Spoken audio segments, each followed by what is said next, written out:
Olá, amigos, uma boa tarde a todos. Mais uma vez gostaria, de agradecer o convite para estarmos aqui com vocês, o Leopoldo Machado, essa casa que sempre me recebe, com tanto carinho. Então, desde já, sintam-se, abraçados e saibam que, de certo modo, também recebo essa energia de vocês. Bem, quando me foi proposto, ter essa fala hoje aqui com vocês, me senti um pouco necessitada de dar continuidade ao tema do autodescobrimento, que foi o tema do nosso encontro anterior, tendo em vista que naquele primeiro momento nós demos um foco predominante no Livro dos Espíritos, focamos em Kardec, focamos na análise do texto do Santo Agostinho, que está lá na questão 919A. E nesse segundo momento, a proposição é a gente poder focar um pouco na obra do Espírito Joana de Ângeles, com a psicografia de Divaldo, em que a gente vai trazer muitos recortes da obra psicológica de Joana, nessa proposta de análise a respeito desse tema do autodescobrimento. Então, hoje em especial, a gente vai trabalhar um pouco mais a nuance do autodescobrimento na perspectiva da autoaceitação, tá? Então, esse é o tom e desde já, eu convido para quem não teve a oportunidade de assistir o vídeo anterior, que bom que está gravado, então quem não pôde assistir no dia tem condições de poder vê-lo depois. Então, aí no canal do YouTube da Elma, vocês procurem a palestra anterior sobre o autodescobrimento. Eu acho que foi em agosto do ano passado, se eu não me engano, que nós fizemos esse bate-papo. E aí lá vocês vão ter essa parte inicial, onde a gente focou muito mais, onde a gente explorou muito mais a abordagem do Livro dos Espíritos em relação a esse tema. Então, só fazendo uma recapitulação rápida, nós trabalhamos a questão 919, onde Kardec esclarece, a partir da consulta que ele faz à espiritualidade, de qual é o meio prático mais eficaz que tem o homem de se melhorar nessa vida e de resistir à atração do mal. E a resposta que a espiritualidade dá é justamente o autodescobrimento, e aí Kardec faz uma complementação a essa pergunta, perguntando, consultando, colocando desde já a premissa de que, já que é tão difícil esse processo, de autodescobrir-se, de autoconhecer-se, qual meio, de fazê-lo, de consegui-lo?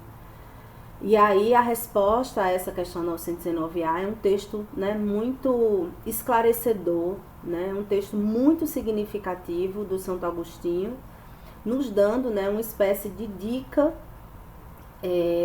de que maneira ele, em seu testemunho, ele experienciou essas técnicas, essa forma, esse método para se autoconhecer, e ele nos apresenta a sua experiência como algo que foi muito legítimo para ele, muito transformador para ele. Então, vale a pena revisitar todo o texto, porque o texto é muito rico. Então, a grosso modo, o Santo Agostinho nos propõe, se eu pudesse sintetizar aqui, três estratégias para que a gente possa ir maturando essa proposta do autodescobrimento. A primeira é a autoanálise, e aí ele faz uma ressalva que eu acho importante, quando ele destaca assim, se fazer a autoanálise com a assistência do nosso anjo da guarda de Deus, porque fazer um processo desse, justamente pela sua própria dificuldade, com a assistência da espiritualidade, a gente acaba, de certa forma, tendo uma revelação, por assim dizer, mais transparente a respeito de si, com menos resistência. A segunda dica é a gente pedir a opinião das outras pessoas, dos nossos semelhantes, das pessoas que nos conhecem, que convivem conosco, estar atenta ao que as pessoas revelam a nosso respeito. E a terceira dica que ele nos apresenta é justamente não desprezar a opinião dos nossos inimigos, porque às vezes os amigos, os conhecidos, os próximos, os que nos querem bem, não conseguem ser tão claros ou precisos, porque tem receio de nos magoar, porque sabe da dificuldade em lidar conosco, porque tem uma relação afetiva que não quer macular. E aí, por conta disso, às vezes os nossos semelhantes não conseguem ser tão diretos, principalmente em falar algumas revelações mais duras, né, a respeito de nós mesmos. Mas os nossos inimigos, eles conseguem, né, fazer isso de maneira mais genuína, vamos dizer assim. Né? Então, essa, a grosso modo, seriam as dicas gerais que o Santo Agostinho traz, né, no seu texto. Né? Autoanálise, a opinião dos nossos semelhantes e não desprezar a opinião dos nossos inimigos. Né? Então, isso é uma teia de revelações, poderíamos dizer assim, que nos ajuda nesse processo, né, de nos autoconhecer.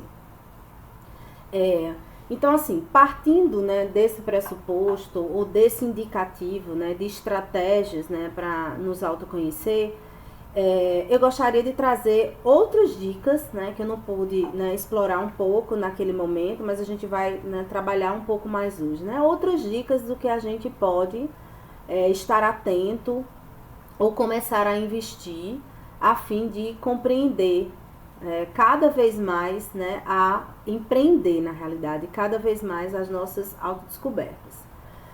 Tem um texto muito precioso no livro Espelhos da Alma. Eu comumente faço a indicação desse livro, porque essa obra é uma obra muito rica.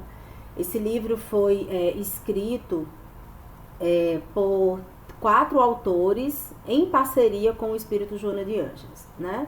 Então, Joana, ela escreve, ela inicia, o texto é dividido em 3 partes, ela inicia sempre cada parte, né, do texto com um texto seu, né? Então, esse livro, Espelhos da Alma, nós vamos encontrar lá um capítulo em específico do Marlon Rickdal, em que ele trabalha o tema o confronto com a sombra, né? E é bem esclarecedor porque Marlon nos ajuda a gente compreender, né, como fazer esse processo, como ter contato gradativo com a nossa sombra nesse nosso processo de autodescobrimento. E sombra, aqui eu gostaria de dar esse esclarecimento, não é necessariamente as imperfeições de nossa alma. Né? Porque às vezes a gente tem uma tendência de achar que sombra só são os nossos aspectos negativos. Não. Sombra é aquilo que está no nosso inconsciente, que a gente não conhece, né? Então lá tá sim as nossas imperfeições, aquilo que a gente quer esconder de nós mesmos, aquilo que é muito incômodo em a gente ter contato. Mas é também lá na sombra que tá as potências de nossa alma, né? O nosso Deus interno, a nossa luz interior. E muitas vezes, por receio de ter contato com as nossas imperfeições, porque elas estão lá no inconsciente, elas estão lá na sombra, a gente também deixa de acessar o nosso lado mais potente, né? A nossa luz interna. Então, fazer esse processo de mergulho, né, de investigação a respeito de nós mesmos, requer um mergulho na nossa sombra, né? Então, eu acho bom trazer esse esclarecimento, porque sombra é o que é desconhecido de nós, e não necessariamente apenas os aspectos negativos. Ok?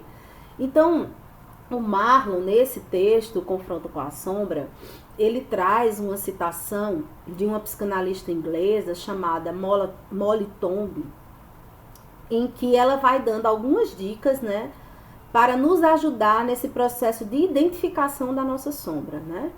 O que é a identificação da nossa sombra?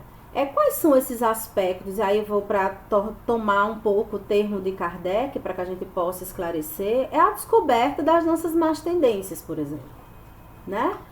Já que o nosso trabalho, né, enquanto espírita, é nos tornarmos pessoas melhores e nos esforçarmos para domar as nossas más tendências, então que más tendências são essas? Eu primeiro preciso conhecer quais são as más tendências que habitam o meu ser, para que eu possa, de fato, executar, né, algum trabalho de autotransformação. Então, inicialmente, esse é o processo, né? Descobrir as nossas próprias más tendências. E a Molly, ela vai nos indicar estratégias, né, formas em que a gente pode identificar a nossa sombra. E ela dá algumas dicas, que eu vou falar rápido, porque o nosso tempo, né, é curto, mas que já nos dão um indicativo para que a gente fique atento nesse processo de investigação de si mesmo. A primeira dica que ela coloca é a gente estar atento aos sentimentos exagerados que nós temos em relação aos outros, né? Porque muitas vezes fala muito da gente. Então, às vezes, por exemplo, às vezes a gente tem uma antipatia em relação a algumas pessoas, e às vezes um tanto injustificadas, né? O porquê que a gente tem tanta antipatia em relação àquela pessoa. E por sermos espírita, a gente quer colocar tudo como culpa da vida passada. E não necessariamente, né?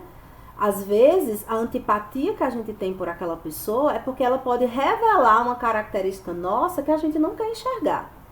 Então, ela tem um temperamento que é muito parecido com o nosso, mas que a gente não quer enxergar. Ela tem um defeito muito parecido com o nosso que a gente não quer enxergar.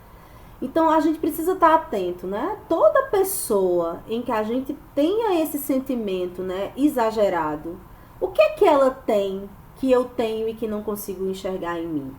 Né? Então, isso acaba sendo um veículo para que a gente possa identificar, né, a nossa sombra.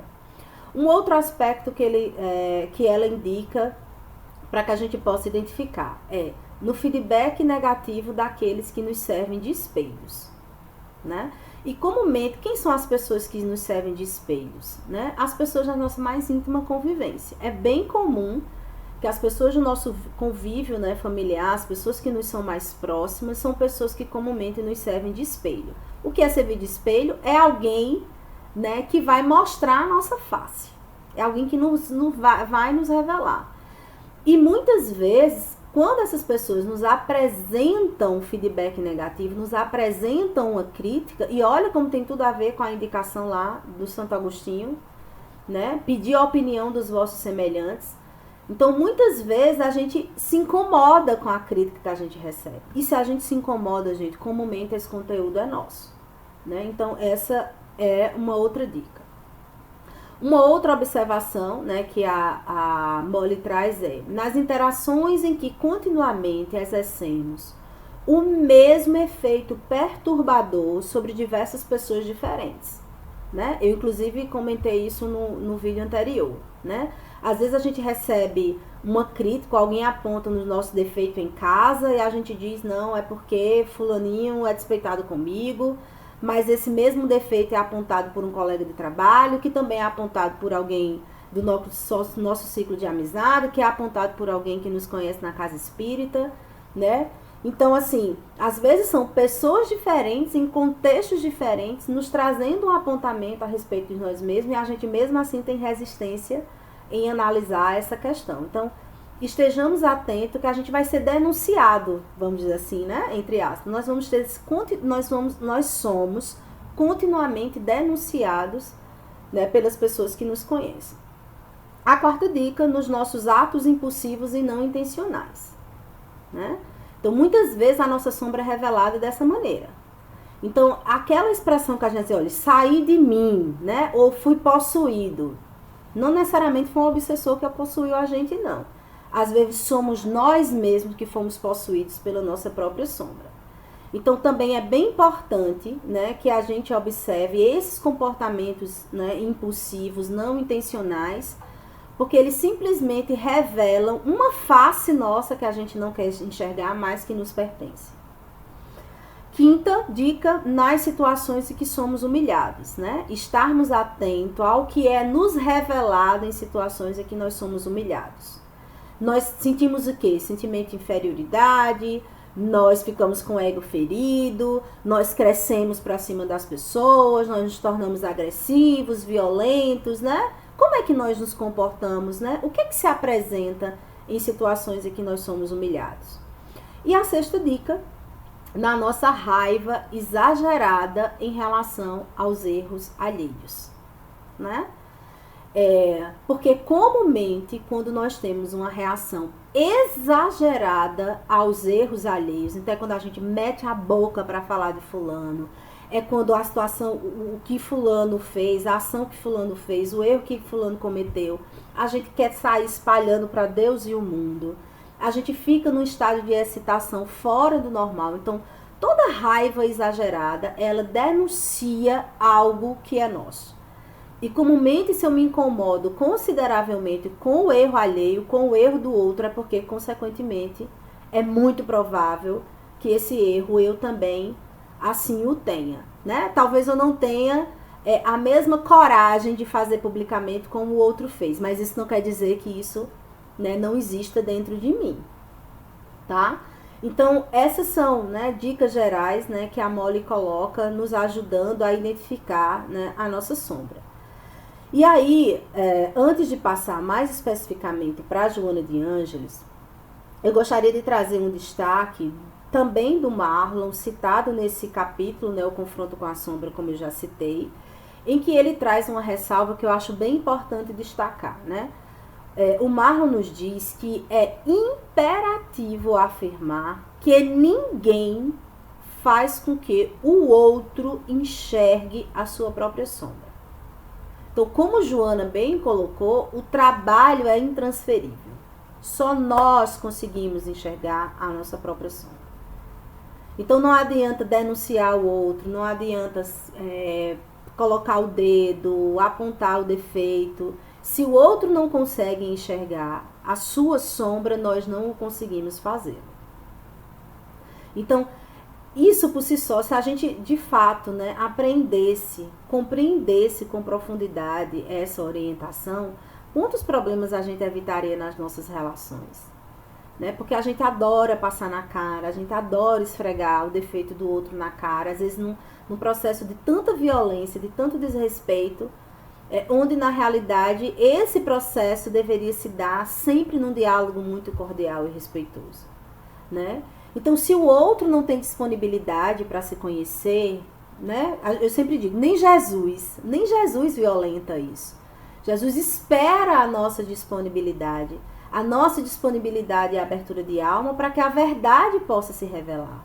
A verdade ela não é imposta goela abaixo, a verdade ela é revelada pela nossa disponibilidade de alma em querer conhecê-la, né? Então, é esse processo de respeito que a gente precisa ter tanto para conosco quanto em relação ao processo, né, do outro.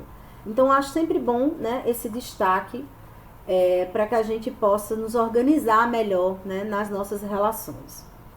Então, indo mais especificamente, né, para a Joana, eu gostaria de trazer alguns destaques importantes, né, a respeito desse tema, né, do autodescobrimento. Joana, lá no livro O Homem Integral, ela nos coloca que o grande desafio contemporâneo para o homem é o autodescobrimento. Então, se Joana nos coloca que esse é o nosso grande desafio, é aí onde está o nosso maior compromisso, né, com a tarefa da nossa evolução, né? Então, autoconhecer de fato é um tremendo desafio. E aí ela traz algumas observações, né, interessantes. E uma delas que eu queria destacar está lá no livro Psicologia da Gratidão, né? Um trecho que eu acho muito rico, porque ela nos dá um norte de como é que precisa ser feito esse processo de autodescobrimento, tá?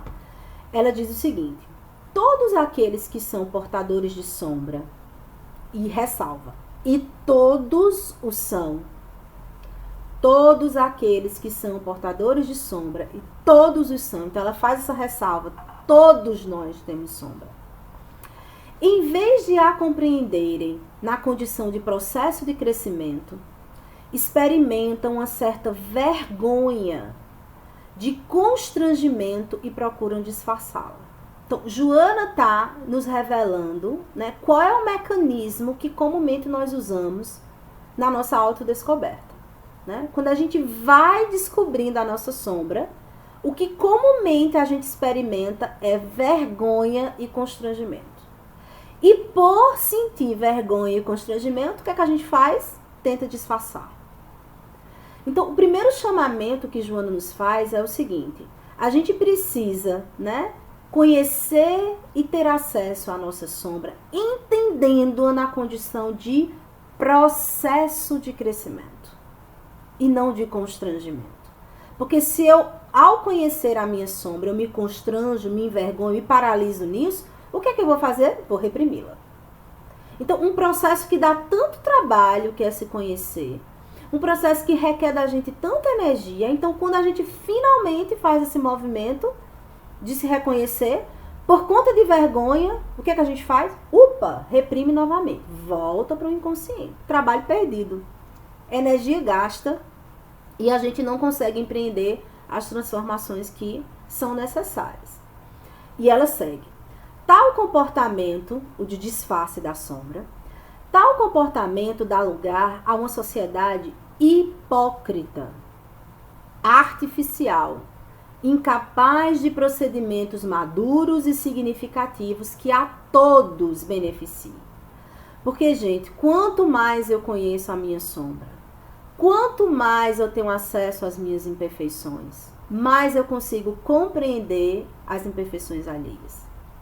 Quanto mais eu disfarço minha sombra, quanto mais eu coloco ela lá recalcada no meu inconsciente, mais eu me torno uma pessoa hipócrita. Porque toda vez que eu ver o meu defeito no outro, eu vou descer a lenha no outro. Eu vou julgar o outro. Eu vou ter raiva do outro. Porque na realidade, eu tenho raiva daquilo que ele espelha, que eu tenho e que estou ali tentando disfarçar.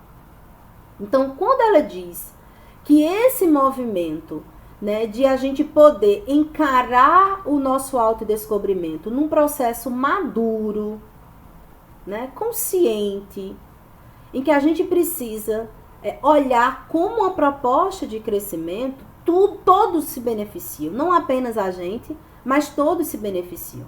Porque eu deixo de projetar a minha sombra no outro, porque eu deixo de achar que a culpa, né, dos meus problemas, que a responsabilização pelo sofrimento da minha vida está nas costas do outro, eu deixo de me vitimizar. Né? Então acaba que todos ganham, né, com esse processo. E consequentemente, né, se o outro que convive comigo está também no seu processo de querer se autoconhecer, de querer mergulhar a fundo na descoberta da sua sombra, ele também deixa de projetar em mim as suas próprias imperfeições. Então, só esse trabalho já é um benefício, né, geral. E ela segue. O ser mais hábil no disfarce é sempre o mais homenageado e querido, produzindo-lhe maior soma de conflitos, porque se vê obrigado a continuar a parecer aquilo que realmente não é, né? Então, o que são esses hipócritas? São os sepulcros caiados que Jesus já denunciava há mais de 2000 anos atrás, né? E comumente nós colamos nisso. Nós ainda hoje reproduzimos, né, esse tipo de comportamento. Então, quando ela coloca que o ser mais hábil no disfarce é o que é mais homenageado, é porque a gente está batendo palma para as personas, para os personagens que se apresentam, que publicamente, né, se apresentam como santos e são tiranos no espaço privado. Né? Então, o que Joana está nos convidando é, gente, se conheça profundamente, né? Acolha as suas descobertas, porque é um processo difícil, né, para todos nós. E tem uma outra citação que eu acho interessante dela, agora já no livro Autodescobrimento, quando ela diz o seguinte: a necessidade, portanto, do autodescobrimento em uma panorâmica racional torna-se inadiável, a fim de favorecer a recuperação quando o estado de desarmonia ou o crescimento se portadores de valores intrínsecos latentes. Então, a proposta do autodescobrimento vem com qual finalidade? É isso que Joana está tentando nos mostrar.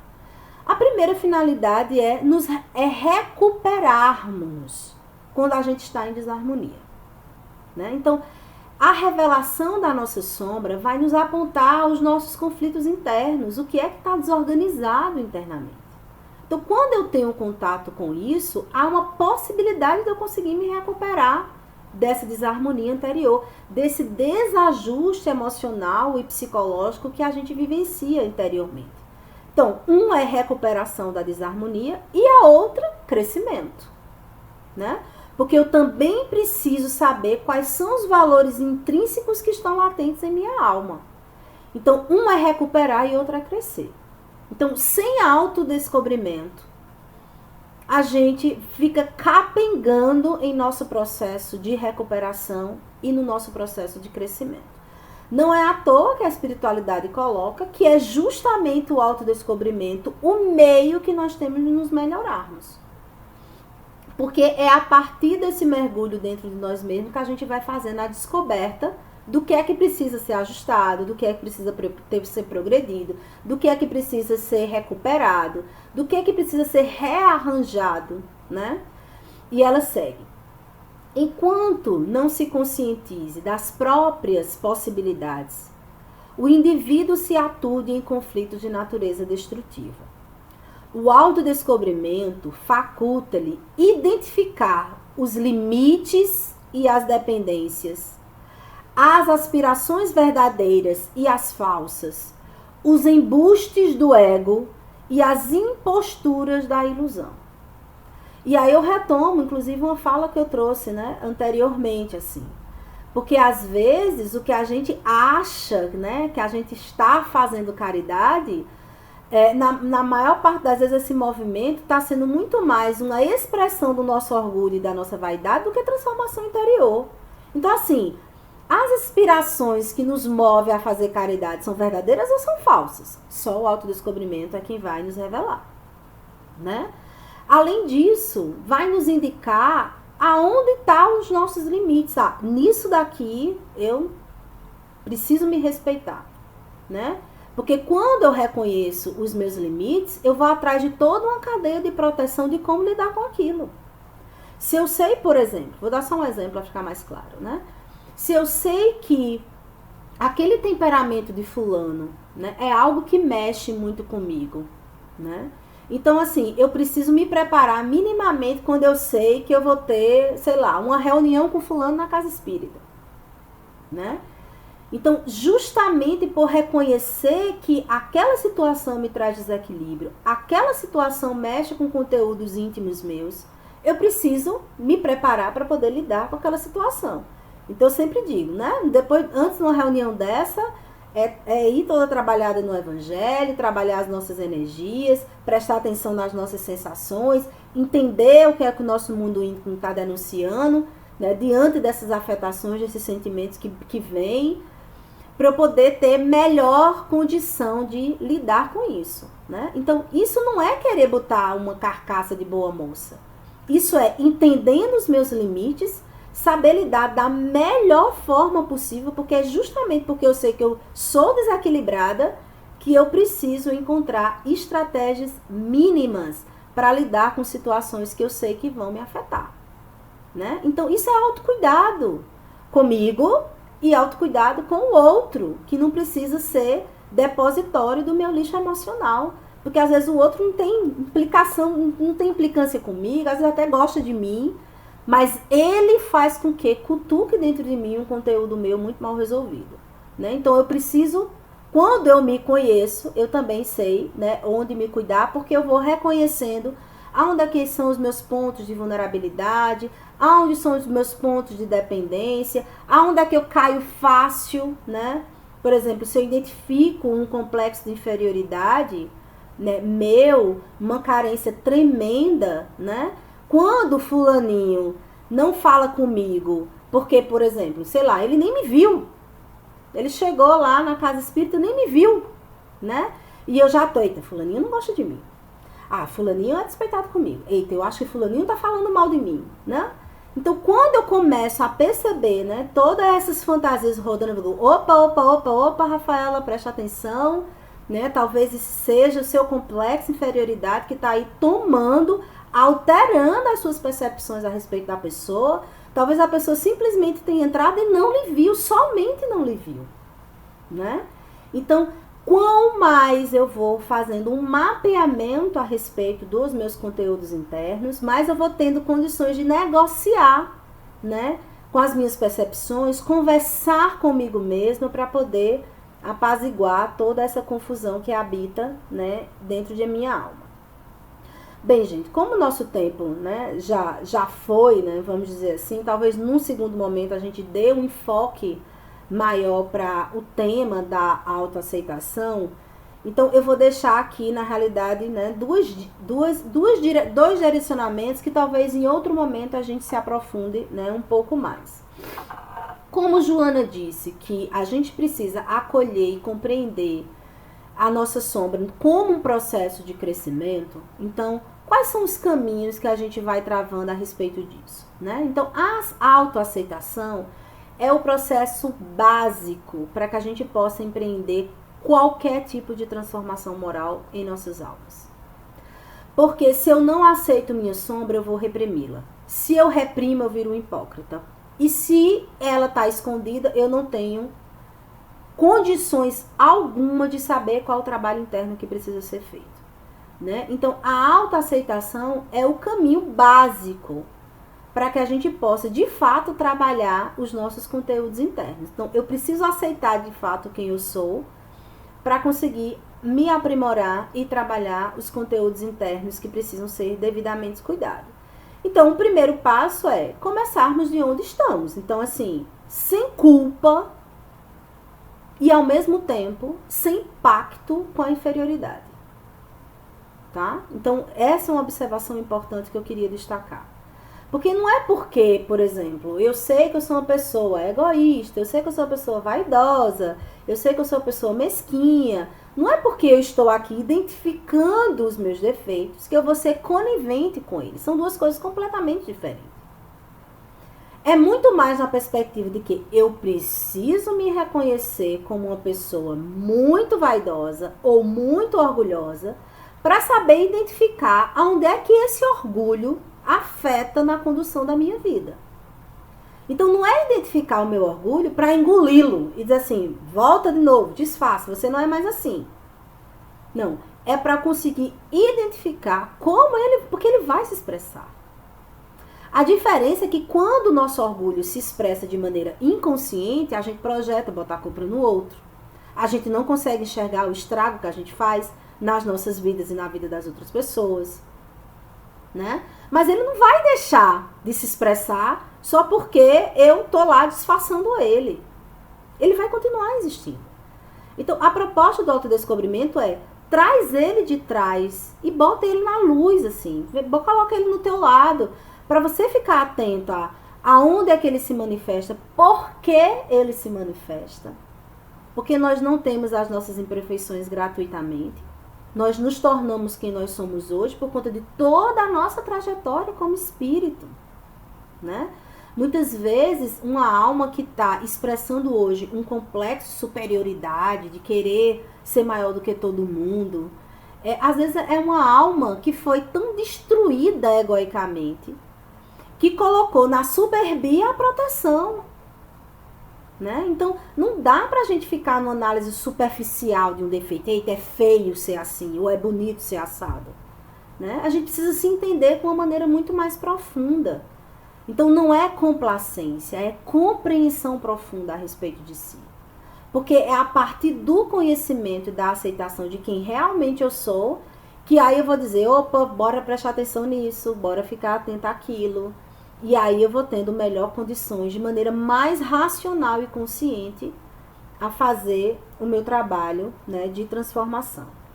Então, eu só queria, né, finalizar, já deixando aqui a proposição de retomarmos com mais atenção, né, e profundidade esse tema da autoaceitação. A gente vai trabalhar num outro momento, né, como deve se dar esse primeiro passo, de começarmos de onde nós estamos, de quem de fato nós somos, saber exatamente, né, em que ponto da evolução nós nos posicionamos, vamos dizer assim, e um segundo passo que é a abertura para a mudança, para a superação de si e para o crescimento pessoal.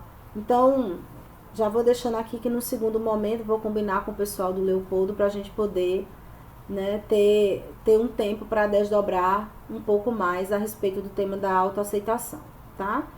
E aí eu queria, né, finalizar para tornar, né, um pouco mais leve o final da nossa fala. Eu queria trazer um trecho de uma música do Gonzaguinha chamada Redescobrir, que eu acho que de maneira muito poética, né, ele fala desse processo, né, de autodescobrimento, desse processo que precisa ser visto como uma sementeira, que deve ser cuidada, regada, com muita dedicação e amorosidade. E ele nos diz: Vai o bicho-homem, fruto da semente, renascer da própria força, da própria luz e fé. Entender que tudo é nosso, sempre esteve em nós.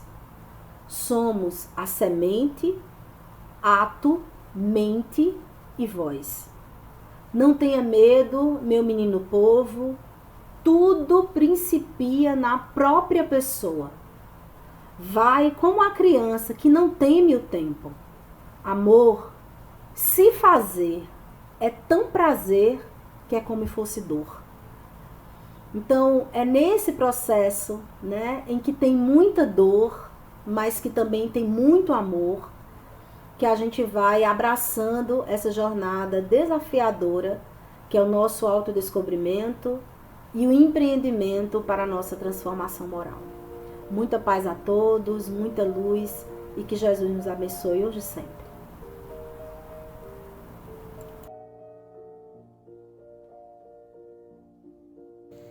Amado Mestre Jesus, Pai misericordioso de todos os mundos do universo, nós te pedimos, Senhor, neste momento, que a tua paz, o teu amor, a tua bondade e, sobretudo, a tua misericórdia recaia sobre todo o universo.